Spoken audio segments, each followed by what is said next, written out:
మనకు ఇప్పుడు practical syllabus ఒకటి ఉంది. ఆ మోడల్ పేపర్ చెప్పుకొని ఆ మోడల్ పేపర్ కూడా మనం ఎక్స్ప్లెయిన్ చేసుకుందాం. క్వశ్చన్స్ తర్వాత మీకు ప్రాజెక్ట్ వర్క్ కూడా ఒకటి ఉంది. ఆ ప్రాజెక్ట్ సబ్మిట్ చేయాలి. ఆ ప్రాజెక్ట్ ఏంటంటే ట్రాన్స్జెనిక్ ప్లాంట్స్ అన్నమాట. ప్రాజెక్ట్ కూడా ఓకే. ఇంతకు ఎంతమంది వచ్చారు? ఇంకా తక్కువ మంది వచ్చారు. ఎంత చెప్పినా కూడా అంతే. శిరీష, కోటి, చాందిని, భవాని, అజంత, కుమారి, సూర్యకళ, జయశ్రీ, అమ్మాయి, సాయి కుమార్. చాలా తక్కువ మంది వచ్చారు. ఎంత చెప్పినా ఇదే పరిస్థితి బిగినింగ్ నుంచి ఇప్పటి వరకు కూడా. సరేలేండి, దానికి తగ్గట్టే ఉంటుందిలేండి, కానీ రిజల్ట్ కూడా దానికి ఎవరు ఏం చేయలేరు. ఇంత మాటలు అనవసరము. ఇప్పుడు సెమినార్లు చెప్పడానికి ఎవరు సిద్ధంగా ఉన్నారు? ఎవరు రెడీగా ఉన్నారు? Seminar Koti, are you ready? Ready sir. Okay. Mulli Bhavani, నువ్వు పెండింగ్ ఉన్నావు. భవాని రెడీనా? నువ్వు కూడా ఓకే, నువ్వు కూడా రెడీగా ఉండు. ఇంకెవరికి చెప్పాను? అజంతా చెప్తాను sir. Ready? Ready sir. Okay, very good. Okay, కోటి స్టార్ట్ చేయి నీ సెమినార్ ను. కోటి, స్టార్ట్ యువర్ సెమినార్. సార్ ఇంకా వస్తారు సార్. ఇంకా వస్తే స్టార్ట్ చేయి. వచ్చే వాళ్ళు వస్తారు. స్టార్ట్ చేసి అవర్ అయిపోతుంది. Okay sir.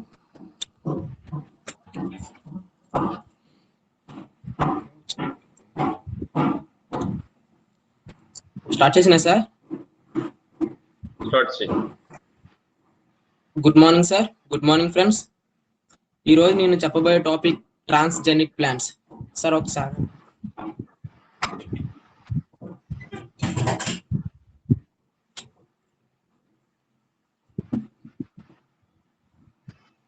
Transgenic plants. Transgenic plants అనగా జన్యు పరివర్తిత మొక్కలు. దీని డెఫినేషన్ చూసుకున్నట్టయితే కొనం సంయోజక డిఎన్ఏ సాంకేతిక ప్రక్రియను ఉపయోగించి ప్రయోగశాలలో సృష్టించబడిన మొక్కలను ట్రాన్స్జెనిక్ ప్లాంట్స్ అంటారు. ఇంకో విధంగా చెప్పుకున్నట్టయితే జన్యు బదిలీ పద్ధతి ద్వారా వాంఛనీయ లక్షణాలతో సృష్టించబడిన మొక్కలను ట్రాన్స్జెనిక్ ప్లాంట్స్ అంటారు. జన్యు పరివర్తిత మొక్కలలో కృత్రిమంగా ప్రవేశపెట్టిన ఒకటి లేదా అంతకంటే ఎక్కువ విదేశీ జన్యువులు ఉంటాయి. ఈ విదేశీ జన్యువుల యొక్క వరుస క్రమాన్ని ట్రాన్స్జీన్ అంటారు. ఈ ట్రాన్స్జీన్ అనేది సంబంధం లేని మొక్కదై ఉండొచ్చు, లేదా ఒక భిన్న జాతులకు చెందినదై ఉండొచ్చు, లేదా భిన్న సామ్రాజ్యాలకి చెందినదై ఉండొచ్చు. ఈ విదేశీ జన్యువును అంటే ట్రాన్స్ఫార్మేషన్ పద్ధతి ద్వారా, అంటే పరివర్తన క్రియ ద్వారా ప్రధాన మొక్క యొక్క జీనోమ్ భాగానికి T1 ప్లాస్మిడ్ ద్వారా పంపిస్తారనమాట. దాని ద్వారా ట్రాన్స్జెనిక్ ప్లాంట్స్ ను తయారు చేస్తారు. ప్రతి ట్రాన్స్జెనిక్ ప్లాంట్స్ లోనే ఒక విదేశీ డిఎన్ఏ అనేది ఉంటుంది అనమాట. ఈ విదేశీ డిఎన్ఏ కూడా ఒక భిన్న జాతికి సంబంధించింది అయి ఉండొచ్చు, భిన్న సామ్రాజ్యానికి కూడా సంబంధించింది అయి ఉండొచ్చు, సంబంధం లేని మొక్కదై కూడా ఉండొచ్చు. మనం సృష్టించిన జన్యుపరంగా ఉన్న మొక్కలతో జన్యు పరివర్తన మొక్కలు పోల్చుకున్నట్లయితే ప్రతి దాంట్లో విదేశీ డిఎన్ఏ ఉండాలి కంపల్సరీగా. కానీ కొన్ని మొక్కలు అయితే విదేశీ డిఎన్ఏ ఉండదన్నమాట. విదేశీ డిఎన్ఏ ఉండలేని జన్యు పరివర్తిత మొక్కలను ట్రాన్స్జెనిక్ ప్లాంట్స్ అంటారు అనమాట. ఉండే మొక్కలను, విదేశీ డిఎన్ఏ ఉండే మొక్కలను. ఒకవేళ విదేశీ డిఎన్ఏ లేకుండా ఉన్నట్టయితే ఆ మొక్కలను సిస్ జెనిక్ మొక్కలను అంటారు. జన్యుపరంగా ఉన్న మొక్కలతో పోల్చుకున్నట్టయితే జన్యు పరివర్తిత మొక్కలు అనేవి ప్రత్యేకంగా పరిగణించబడతాయి. అదేవిధంగా జన్యుపరంగా ఉన్న జన్యు పరివర్తిత పరంగా ఉన్న మొక్కలో అంటే విదేశీ డిఎన్ఏ కలిగిన మొక్కలో విదేశీ డిఎన్ఏ లేని మొక్కలను దీంతో పోల్చుకుంటే దీన్ని కూడా సెపరేట్ గా ఉంచుతారు అనమాట. అంటే వేరే సముదాయాలుగా పరిగణించబడతాయి. జిఎంఓ అనగా జెనెటికల్లీ మాడిఫై ఆర్గానిజమ్స్. మనం అంటే జన్యుపరంగా ఉన్న మొక్కలతో పోల్చుకున్నట్టయితే జన్యు పరివర్తన మొక్కలను మనం ఏ విధంగా ఎందుకు ఉపయోగిస్తున్నామంటే అంటే తయారు చేస్తున్నామంటే మనకు ప్రతిభాలను తట్టుకునే విధంగా వ్యాధులకు, నెక్స్ట్ ఏమో కీటకాలకు, వ్యవసాయ వ్యాధులకు, నెక్స్ట్ గుల్మ నాశకాలకు తట్టుకునే విధంగా సృష్టించబడిన ఉన్నాయి అన్నమాట. మనం ఎగ్జాంపుల్ గా చెప్పుకున్నట్టయితే అంటే నాణ్యతను పెంపొందించే విదేశీ జన్యువులు అనమాట. అంటే నాణ్యతను పెంపొందించే విదేశీ జన్యువులు ప్రవేశపెట్టిన మొక్కల గురించి చెప్పుకున్నట్టయితే ఫ్లేవర్ సేవర్ టమోటా అంటే జన్యుపరంగా ఉన్న టమోటా మొక్కకి జన్యు పరివర్తన ద్వారా సృష్టించిన టమోటా మొక్కకి డిఫరెన్స్ ఉంటది అనమాట. జన్యుపరంగా ఉన్న మొక్కకి అయితే పరిపక్వత కాలం అనేది చాలా తక్కువగా ఉంటది అనమాట. పక్వానికి ఆలస్యంగా అంటే త్వరగా వచ్చేస్తుంది జన్యుపరంగా ఉన్న మొక్కలు అయితే. అదే జన్యు పరివర్తన ప్రకారంగా సృష్టించిన మొక్కలు అయితే పక్వానికి ఆలస్యంగా రావడంతో పాటు మార్కెటింగ్ కాలాన్ని కూడా పెంచుతాయి అన్నమాట. ఇప్పుడు వ్యాధులకు మరియు కీటకాలకు నిరోధకత చూపే విదేశీ జన్యువుల గురించి చెప్పుకున్నట్టయితే ఇప్పుడు చెప్పాం కదా, జన్యు పరివర్తన పరంగా ఏర్పడిన ఫ్లేవర్ సేవర్ టమోటో. ఆ ఫ్లేవర్ సేవర్ టమోటో కూడా అంటే కీటకాలకు మరియు వ్యాధులకు, కీటకాలకు కాకుండా వ్యాధులకు అనేది నిరోధకత చూపుతుంది. అదేంటంటే ఫైటోత్పెరా అనే శిలీంధ్రానికి ఫ్లేవర్ సేవర్ టమోటా అనేది నిరోధకత చూపుతుంది అనమాట. ఫైటోత్పెరా అనే శిలీంధ్రం అంటే శిలీంధ్రం అని మనకు తెలుసు, కానీ ఆ పేరు ఏ విధంగా ఎవరు గుర్తించారంటే ఆ శిలీంధ్రాన్ని 1875 సంవత్సరంలోని డిబారి అనుకుంటా, హెన్రిచ్ డిబారి శాస్త్రవేత్త ఏమో కనుగొన్నాడు అనమాట ఫైటోత్పెరా అనే శిలీంధ్రాన్ని. యాక్చువల్గా అతను కనుగొన్నప్పుడు నార్మల్ గా ఒక శిలీంధ్రం ఒకటే ఉంటుందేమో అని అనుకున్నాడు, కానీ అవి ఇంకా అబ్జర్వ్ చేసే కొద్దీ 100 నుంచి 500 పైగా జాతులు ఉన్నాయని గుర్తించాడు అనమాట ఫైటోత్పెరాలోనే జాతులు. కానీ అతను కొంతవరకు చేసిన ప్రయోగాల మేరకు అయితే ఒక 170 జాతుల వరకు అతను ప్రయోగంలోని గుర్తించాడు అనమాట ఫైటోత్పెరా గురించి. నెక్స్ట్ బంగాళదుంప, పరివర్తిత బంగాళదుంప అనమాట. అది సూడోమోనస్ అనే బ్యాక్టీరియంకు నిరోధకత చూపుతుంది. సూడోమోనస్ బ్యాక్టీరియా పేరు సూడోమోనస్ బ్యాక్టీరియా, కానీ సూడోమోనస్ అని మొదటగా గుర్తించింది ఎవరంటే వాల్టర్ మిగుల్ అనే శాస్త్రవేత్త అనమాట. అతను 19వ శతాబ్దంలోని సూడోమోనస్ అనే బ్యాక్టీరియాను గుర్తించాడు, కానీ ఆయనకి ఆ పేరు పెట్టలేదు అనమాట. సూడోమోనస్ అని బ్యాక్టీరియాకి పేరు పెట్టలేదు. మిగతా శాస్త్రవేత్తలు ఆ పేరు పెట్టారు. సో నాకు ఐడియా లేదు ఆ శాస్త్రవేత్తల గురించి. నెక్స్ట్ బీటీ పెత్త అనమాట, అది కీటకాలకు నిరోధకత చూపుతూ ఉంటుంది. నెక్స్ట్ పరివర్తిత బొప్పాయి, జన్యు పరివర్తిత బొప్పాయి, అది స్పాట్రింగ్ అనే వ్యాధికి నిరోధకత చూపుతుంది. ఇప్పుడు గుల్మనాశకాలకు నెక్స్ట్ ప్రతిబలాలకు తట్టుకుని విదేశీ జన్యువులను సృష్టించబడిన మొక్కలు అనమాట. సృష్టించబడిన మొక్కలు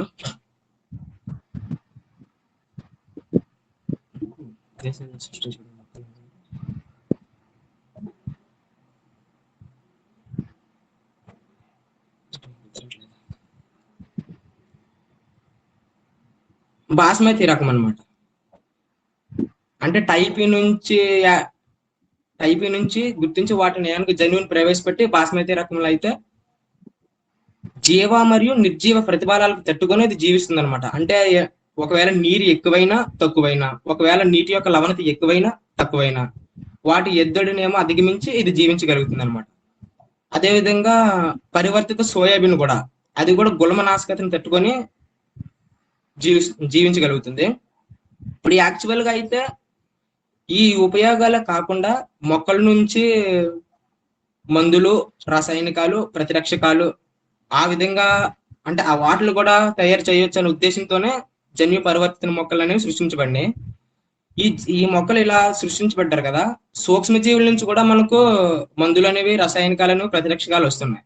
కానీ సూక్ష్మజీవుల నుంచి వచ్చిన ప్రతిరక్షకాలు మందులు వాటితో పోల్చుకున్నట్టయితే మొక్కల నుంచి వచ్చేవి అభివృద్ధి ఎక్కువగా ఉందన్నమాట.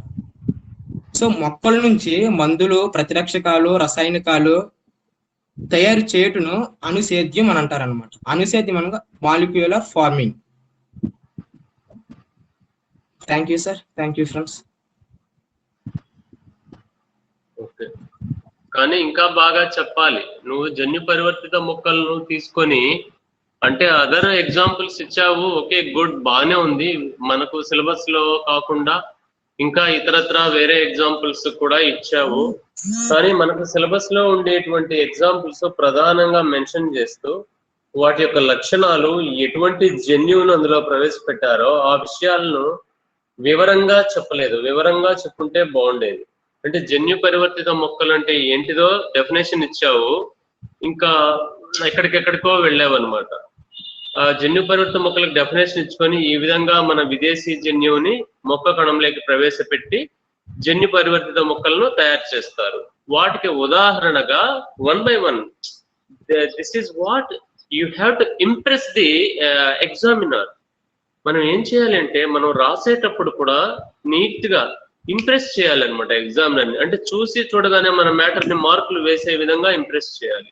ఎలాగంటే ఫర్ ఎగ్జాంపుల్ డెఫినేషన్ ఇచ్చేసి మాలిక్యులర్ ఫార్మింగ్, అణుసేద్యము అంటారు, వీటిని ఎక్కువగా పెంచడం వల్ల మన కొన్ని లక్షణాలను, ఆబ్జెక్టివ్స్ ను దృష్టిలో పెట్టుకొని మనం వీటిని ఉత్పత్తి చేసుకుంటాం. ఆ విధంగా ఉత్పత్తి చేసిన జన్యు పరివర్తిత మొక్కల్లో ఒకటి బీటీ కాటన్. రెండవది ఒకదాని కింద ఒకటి రాయాలి. మీరు ఎలా ఎగ్జామ్ రాయాలనో కూడా నేను చెప్తున్నాను. నేను ఇంప్రెసివ్ వే అని చెప్తున్నాను. నేను బీటీ కాటన్. రెండవది golden rice. Flavour saver tomato మూడవది. రౌండ్ అప్ రెడీ బీన్ నాలుగవది. అర్థమైందా? డస్ట్, మూన్ డస్ట్ కార్నేషన్ ఐదవది అన్నమాట. సో ఈ రకంగా ఒకదాని కింద ఒకటి రాసి మళ్ళా ఫస్ట్ సబ్హెడింగ్ పెట్టాలి. ఇది బీటీ కాటన్. బీటీ కాటన్ అంటే బ్యాసిల్లస్ తురింజియన్సిస్ బ్యాక్టీరియా, జన్యు పరివర్తిత మొక్క, కణజాల వర్ధనం ద్వారా ఉత్పత్తి చేయబడినటువంటి మొక్క. బ్యాసిల్లస్ తురింజియన్సిస్ అనే బ్యాక్టీరియా ఎండోటాక్సిన్స్, విష పదార్థాలను ఇది ఉత్పత్తి చేస్తుంది. ఈ విష పదార్థాలు కీటకాన్ని చంపుతాయి. ఆ ఎండోటాక్సిన్స్ ఉత్పత్తి చేసే జన్యువులు బ్యాసిల్లస్ తురింజియన్సిస్ బ్యాక్టీరియాలో ఉంటాయి. ఆ జన్యువులను వేరు చేసి పత్తి కణంలోకి ఏ మెథడ్ అయినా సరే, మనం జీన్ ట్రాన్స్ఫర్ మెథడ్స్ చెప్పుకున్నాం మనం కదా, electroporation, micro injection, particle gun bombardment technique, లేదా అగ్రోబ్యాక్టీరియం ద్వారా కూడా మనం ప్రవేశపెట్టవచ్చు అనమాట పత్తి కణాలలోకి జన్యువులు. ఇలా ఒకదాని తర్వాత ఒకటి పాయింట్లు ఒక సీక్వెన్స్ లో వివరణ ఇవ్వాలి అన్నమాట, ఒక సబ్హెడింగ్ రాసి.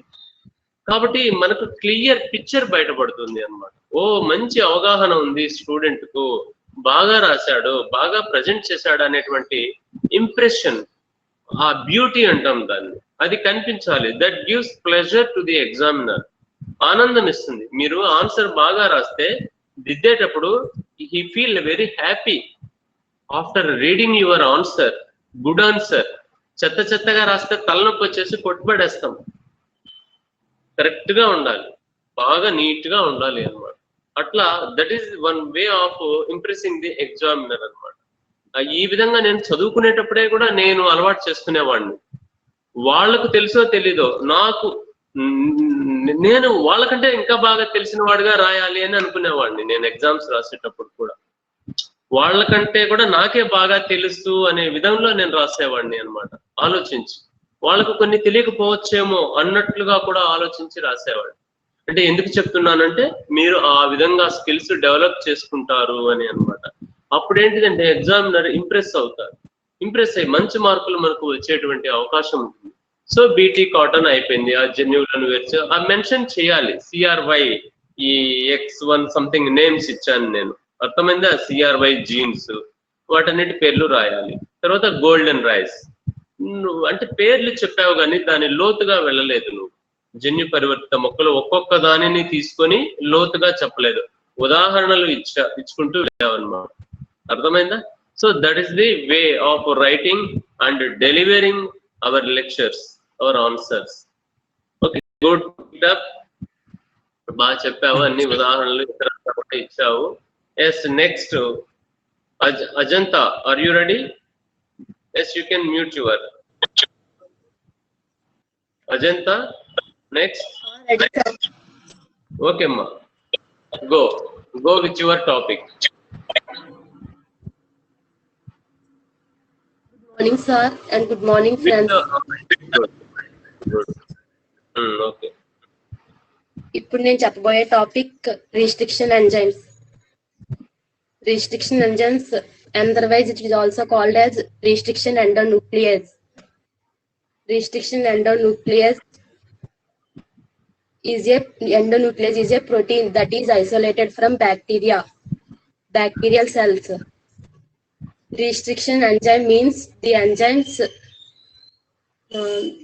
Ante restriction enzyme means why it is called as a restriction enzymes, because they recognize Which cut? because Which cut? DNA. Adi main definition. Restriction enzyme means which cuts the DNA at specific sites. Ante adi definition.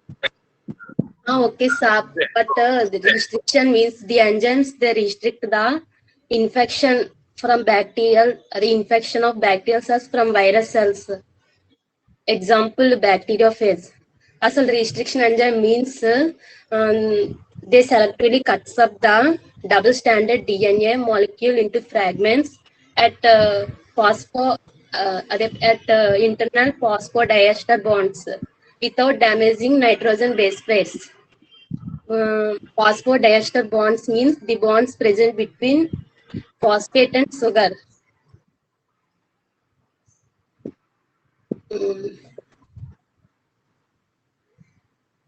Restriction enzymes, they చూడు follow doubt వచ్చినప్పుడు నీ material ని follow అయ్యి చెప్పు, పర్వాలేదు. No problem.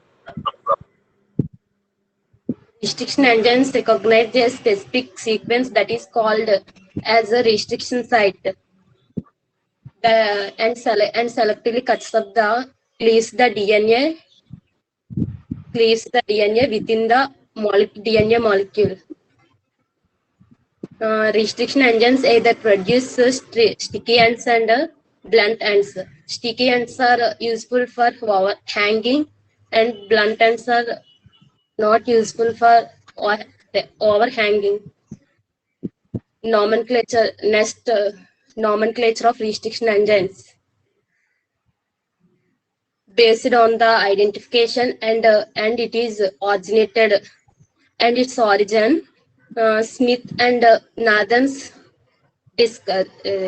nomenclated restriction enzymes. Restriction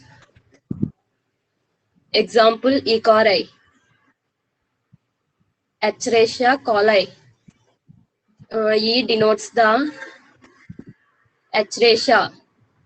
It denotes the genus, and coli, it denotes the species name, and R denotes the strain, and the order of identification denotes the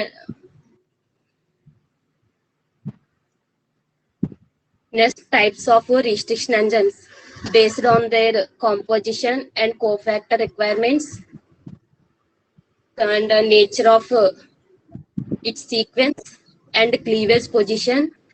Restriction enzymes are classified into 4 types. That is type 1 endonuclease, type 2 endonuclease, type 3 endonucleases, and type 4 endonucleases. But 3 are main important restriction enzymes. Type 1 restriction endonucleases. They cleave far from its recognition site.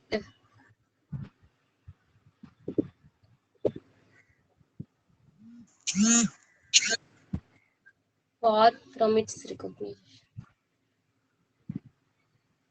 They చూడు produce material notes చూసుకొని కూడా follow అవ్వు.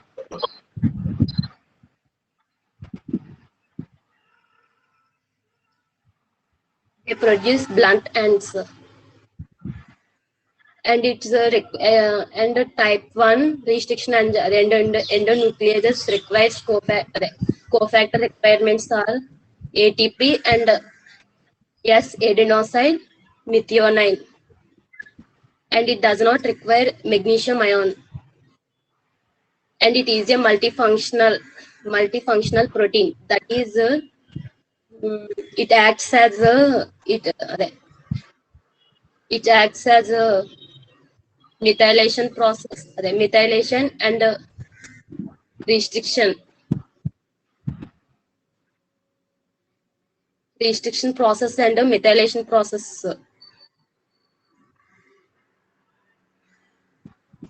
And type 2 endonucleases, they cleave the DNA at a they cleave the DNA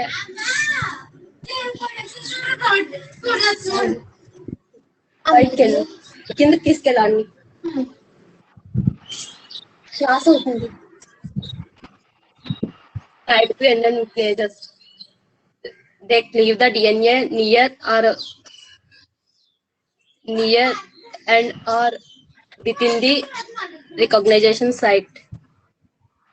The type 2 restriction enzymes are more useful in molecular biology, and the type 2 restriction enzymes are plays a vital role in genetic engineering, that is recombinant DNA technology and purification of DNA fragments. It acts as a single protein. Cofactor requirement is a magnesium ion.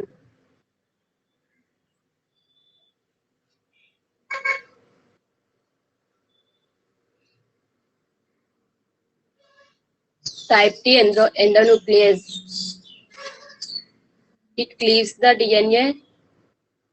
A type 1 restriction nuclease law that cleaves the DNA around 1000 base pairs. Type 2 law type 2 endonuclease enzymes are cut the DNA within the DNA molecule or near to the recognition site. Type 3 endonuclease cut the DNA short distance for its recognition site for its around about 25 to 36 base pairs units. It is also involved in process of methylation and restriction process. It requires both ATP and magnesium ions. And type 4 restriction endonucleases,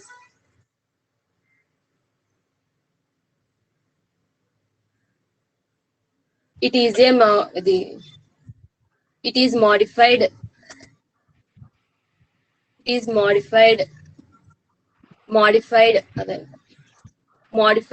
methylated DNA.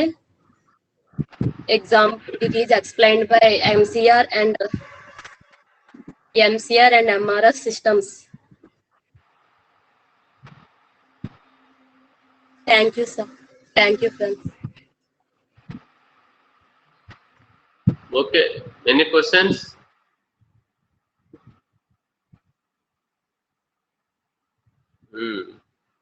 ఇంకా బాగా వివరించాలి Ajanta. You have to describe, you have to give some more information. Okay na, that is not enough, అది సరిపోదు, ఇంకా ఎక్కువగా ఇచ్చే ప్రయత్నము చేయాలి. తర్వాత palindromes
భవానీ స్టార్ట్ చేయండి సెమినార్. వీడియో ఆన్ చేయి.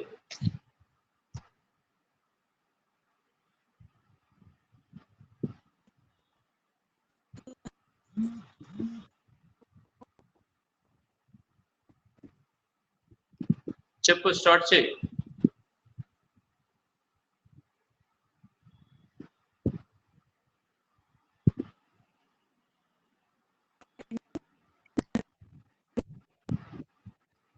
భవానీ స్టార్ట్ చేయాలి.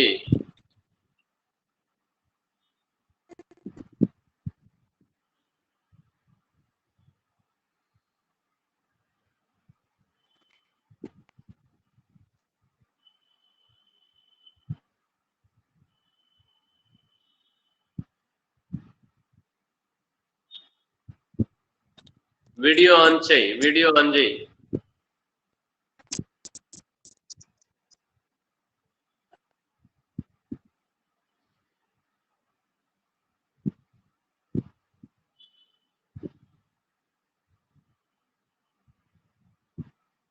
ఏంటమ్మా, ఏంటి నీ పరిస్థితి? చెప్తున్నావా, చెప్పడం లేదా?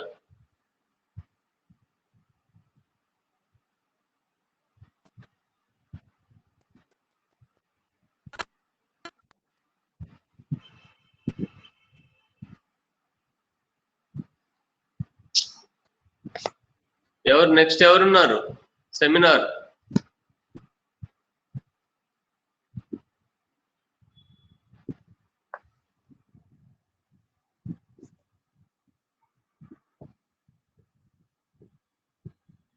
ఓకే, మీకు ప్రాక్టికల్ మోడల్ పేపరు నేను షేర్ చేసి చెప్తాను, చూడండి.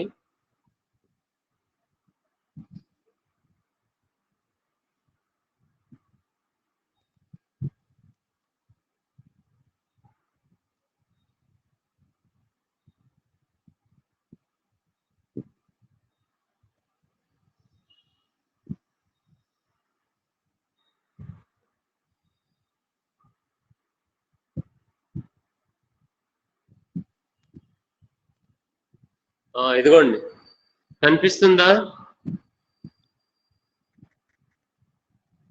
రెస్పాండ్ అవ్వండి. కనిపిస్తుందా? కనిపిస్తుంది సార్. మనకు ఇది సిలబస్ అయిపోయింది. ఇది మనకు ఇది థియరీ సిలబస్ ఇంతవరకు. Applications of plant genetic engineering, crop improvement, insect resistance, virus resistance, flavour saver tomato, ఇవన్నీ కూడా మనం చెప్పుకున్నాము. ఇది ప్రాక్టికల్ సిలబస్. మీకు మొత్తం మాన్యువల్ నిన్న పెట్టడం జరిగింది. చూడండి, ప్రిపరేషన్ ఆఫ్ ఎంఎస్ మీడియం. మనము ఎంఎస్ యానకాన్ని చెప్పుకున్నాం కదా, ఆ ఎంఎస్ యానకం ప్రొసీజర్ మీరు రాయాలి ప్రాక్టికల్ రికార్డులో. తర్వాత demonstration in vitro sterilisation methods and inoculation methods using leaf explants of tobacco, datura or brassica. ఆ 3 మొక్కల్లో 2 మొక్కలు మీకు మాన్యువల్ లో పెట్టాను. ఆ 2 మొక్కల ప్రొసీజర్ రాయండి.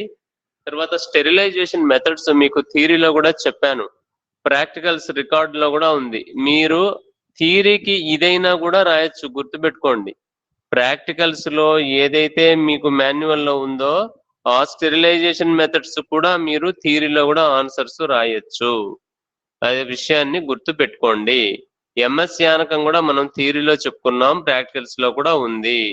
ఏది నేర్చుకుంటే దానిని థియరీలోనూ రాయొచ్చు, ప్రాక్టికల్స్ లో కూడా రాయొచ్చు, మీరు గుర్తు పెట్టుకోండి. తర్వాత ఈ ఉమ్మెత్త, టొబాకో, లీఫ్ ఎక్స్ప్లాంట్ ఉపయోగించిన ప్రొసీజర్ మీరు అందరూ మాన్యువల్ చూసే ఉంటారు. ఆ మాన్యువల్ ను యాజ్ ఇట్ ఈస్ గా ఫాలో అవ్వండి.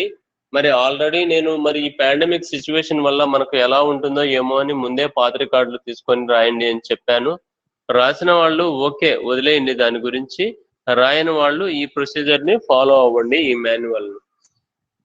తర్వాత construction, restriction map, circular DNA, linear DNA, study gene transfer methods ఉన్నాయి. Agrobacterium mediated, electroporation, micro injection, gun technique, ఇవన్నీ మనం థియరీలో కూడా చెప్పుకున్నాం. చూసారా? మీరు ఒక్క విషయం గుర్తుపెట్టుకోండి, థియరీకి నేర్చుకుంటే మీకు అవి ప్రాక్టికల్స్ కూడా ఉపయోగపడతాయి, గుర్తుపెట్టుకోండి. అన్ని కూడా ప్రాక్టికల్స్ లో వచ్చేటివే ఈ క్వశ్చన్స్ అన్ని కూడా. మీకు దానికి సంబంధించిన బొమ్మను పెడతాను, గుర్తించి మీరు రాయగలగాలి ప్రాక్టికల్స్ లో. Steps involved in genetic engineering.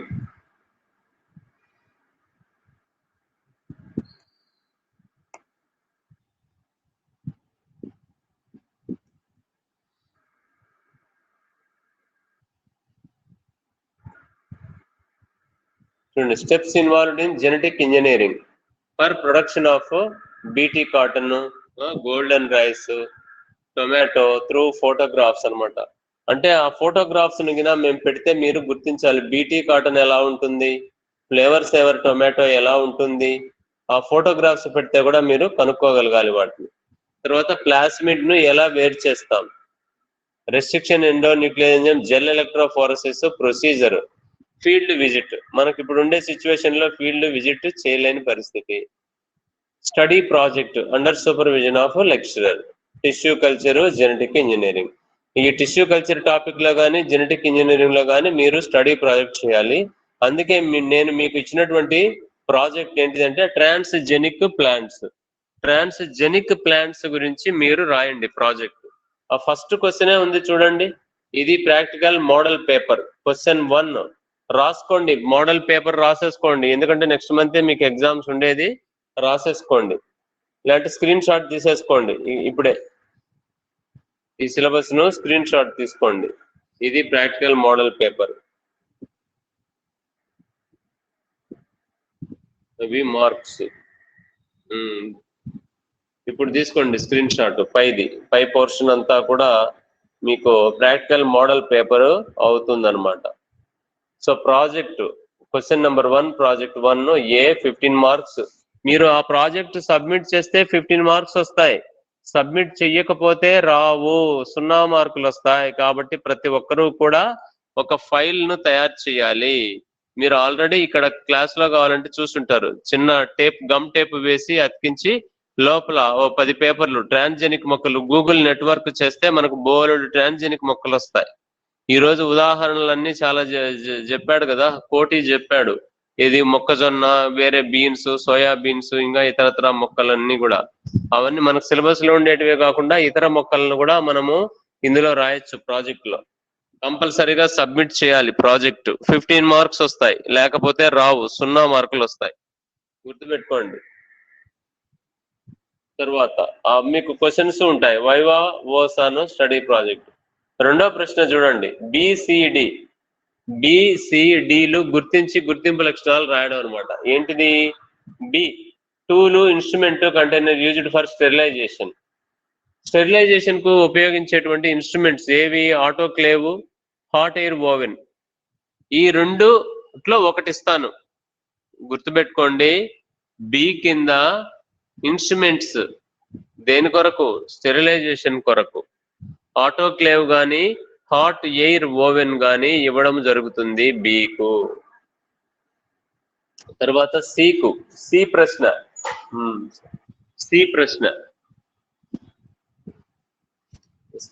ఏంటిదంటే tools, instrument, contain used in gene transfer. Gene transfer methods మనం చెప్పాం కదా, మైక్రో ఇంజెక్షన్, ఎలక్ట్రోపోరేషన్ అని. ఆ micro injection, electroporation, particle gun bombardment technique, అవి జీన్ ట్రాన్స్ఫర్ మెథడ్స్. ఆ ఇన్స్ట్రుమెంట్ లో ఒకటి ఇస్తాను నేను, అది ప్రాక్టికల్ లో మీకు ఉపయోగపడుతుంది ప్రాక్టికల్స్ లో. కాబట్టి థియరీలోనూ మీకు ఉపయోగపడుతుంది, ప్రాక్టికల్స్ లో కూడా మీకు ఉపయోగపడుతుంది. తర్వాత డి కింద వస్తే జిఎం క్రాప్స్ అంటే జెనెటికలీ మోడిఫైడ్ క్రాప్స్ అన్నమాట. అర్థమైందా? అంటే జిఎంఓ ఫోటోగ్రాఫ్స్ పెడతాను, వాటిని ఐడెంటిఫై చేయాలి. ఏంటివా ఫోటోగ్రాఫ్స్? అది బీటీ కాటన్ పెట్టచ్చు, ఫ్లేవర్ సేవర్ టొమాటో పెట్టచ్చు, గోల్డెన్ రైస్ పెట్టచ్చు, మూన్ డస్ట్ కార్నేషన్ పెట్టచ్చు, ఏవైనా పెట్టచ్చు అనమాట డి కింద. కాబట్టి ఈ 3 అనమాట, 2 ఇన్స్ట్రుమెంట్స్, ఒక క్రాప్.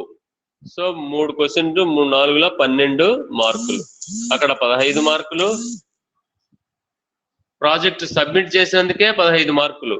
ఇక్కడ గమనించండి, మీరు ప్రాజెక్ట్ సబ్మిట్ చేసినందుకే 15 మార్క్స్, వైవా వాస్ బాగా చేస్తే, నేను అడిగిన క్వశ్చన్లకు సమాధానాలు చెప్తే కూడా మళ్ళీ 5 మార్కులు ఇచ్చాడు, కేటాయించాడు దానికి. ఈ ప్రాజెక్ట్ నుండే మీకు 20 మార్కులు వచ్చేసాయి అక్కడ. తర్వాత ఇవి మూడు క్వశ్చన్లు 4 12. తర్వాత ఒక ప్రాబ్లం ఉంటుంది, మూడవ ప్రశ్న, construct restriction map of circular DNA or linear DNA data provided. అది 8 మార్కులు. అది నేను ఒక క్వశ్చన్ ఇస్తాను, ఆ క్వశ్చన్ ను బట్టి డేటా ఇస్తాను, దాని ఆధారంగా మీరు రెస్ట్రిక్షన్ మ్యాప్లను తయారు చేయాలి. అది ఎలా తయారు చేయాలనేది నేను మీకు వివరించి చెప్తాను, ఆ ప్రొసీజర్ లో ఉంటుంది, నేను వివరించి కూడా చెప్తాను. తర్వాత ఫీల్డ్ రిపోర్ట్. ఫీల్డ్ రిపోర్టు మనం ఎక్కడికైనా వెళ్ళామా? ఈ క్లాసులలో ఎక్కడికి వెళ్ళలేదు అనుకుంటా, మరి ఈ కరోనా వల్ల మనం ఎక్కడికి వెళ్ళలేదు. సరే, దాని గురించి వదిలిపెట్టేయండి. రికార్డు, ఫీల్డ్ విజిట్ కు 5 మార్కులు, రికార్డుకు 5 మార్కులు, సో మొత్తము 50 మార్కులు అన్నమాట. సో ఇది మనకు క్వశ్చన్ పేపర్, మోడల్ పేపరు. మీకు ఆల్రెడీ నేను మాన్యువల్ పెట్టాను, ఆ మాన్యువల్ ను రాయండి. మీరు థియరీలో ఏవైతే చదువుకుంటారో అన్ని కూడా మీకు ప్రాక్టికల్స్ కు ఉపయోగపడతాయి, అది గుర్తుపెట్టుకోండి. ప్రతి ఒక్కటి కూడా మీకు ఉపయోగపడుతుంది అన్నమాట.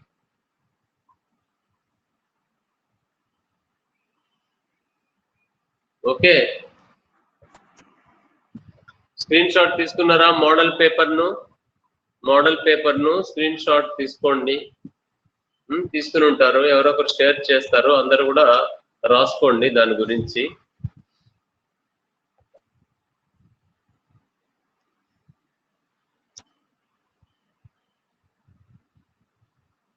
ఇంకేమైనా డౌట్లు ఉంటే అడగండి. ప్రాక్టికల్ మోడల్ పేపర్ అది. ఇంకా కొంతమంది సెమినార్లు చెప్తే బాగుంటుంది, ముందుకు రండి సెమినార్ల గురించి.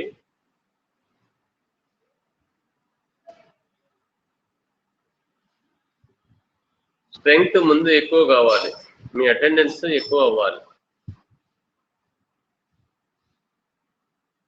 ఏమైనా డౌట్స్ ఉంటే అడగండి.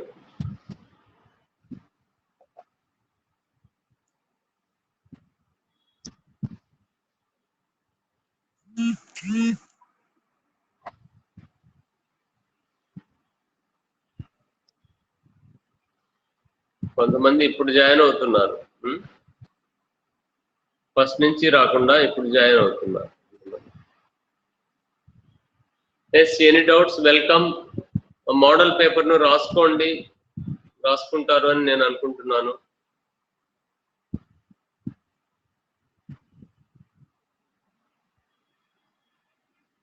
రావాలి, ఇంకా స్ట్రెంగ్త్ రావాలి. టైం అయిపోతుంది, ఇంకా కూడా మనకు ఫుల్ స్ట్రెంగ్త్ రాలేదు. 35 మంది ఉంటే ఇప్పటికి 20 మంది వచ్చారు. ఎన్నిసార్లు ప్రతిరోజు చెప్పడమే, ఫుల్ స్ట్రెంగ్త్ రాండి అని. భవానీ, ఏంటి నీ పరిస్థితి? మురళి భవానీ, నువ్వు సెమినార్ చెప్తావా చెప్పవా? ఏంటిది?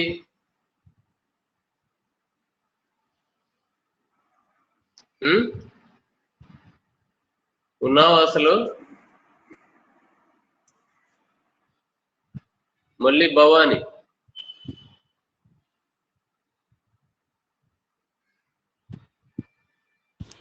సార్ తనకి మీ వాయిస్ వినిపించట్లేదండి సార్, గ్రూప్ లో మెసేజ్ పెట్టింది సార్. పెట్టింది, మరి రోజు అదే సమస్య అయితే ఎలాగా?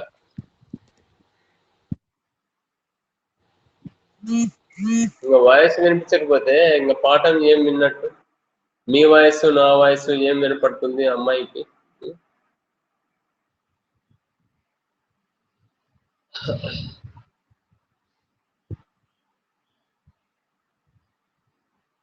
బాగా నేర్చుకోండి. థియరీకి చదువుకునేటివన్నీ కూడా మీకు ప్రాక్టికల్స్ కు ఉపయోగపడతాయి.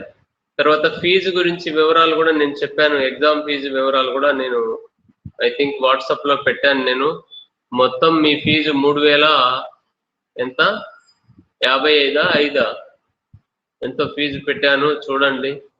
ఆ ఫీజు కట్టేస్తే మీది ఎన్రోల్ చేసేస్తాను అందరికీ కూడా,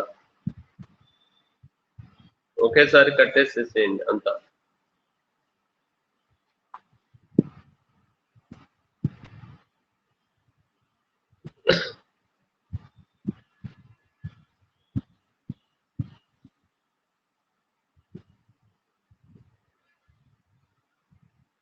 Okay, and we'll close this session now.